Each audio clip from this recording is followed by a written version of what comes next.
রাকিব একটি ছোট গ্রামে বসবাস করত। পড়াশোনা তেমন হয়নি, কিন্তু পরিশ্রমী ছিল। বাবার রেখে যাওয়া সামান্য জমি বিক্রি করে সে একটি মুদি দোকান খোলে। আশপাশে আরও অনেক মুদি দোকান ছিল, কিন্তু রাকিব ঠিক করেছিল সে প্রতিযোগিতায় নামবে না অনৈতিক পথে। প্রথম দিকে ব্যবসা খুব ধীরে চলছিল। গ্রাহক ছিল অল্প, আয়ও সীমিত।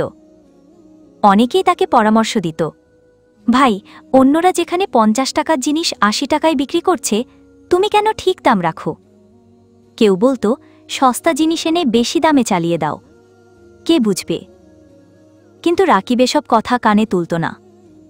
সে ভালো মানের পণ্য রাখত, ঠিক দাম নিত এবং হাসি মুখে গ্রাহকের সঙ্গে ব্যবহার করত। দোকানে ঋণ খাতা রাখত, কিন্তু সময়মতো সবাইকে মনে করিয়ে দিত বিনয়ের সঙ্গে। একদিন গ্রামের একজন প্রবীণ লোক তার দোকানে এসে বলল, তোর দোকানে আসলেই মনে শান্তি পাই, যা দাম তাই বলিস, ভেজাল দিস না, আল্লাহ তোকে সফল করবেই। এই কথা রাকিবকে উৎসাহিত করল।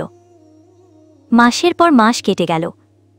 ধীরে ধীরে গ্রামের মানুষ বুঝতে শুরু করল রাকিবের দোকান সবচেয়ে নির্ভরযোগ্য।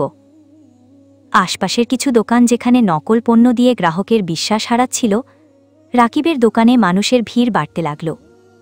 1 বছর পর সে দোকানের আয় দ্বিগুণ হল। সে পাশে একটি নতুন ঘর তৈরি করল, ঠান্ডা পানীয় ও কসমেটিক্স যুক্ত করল। গ্রামের বাইরের লোকেরাও আসতে লাগল।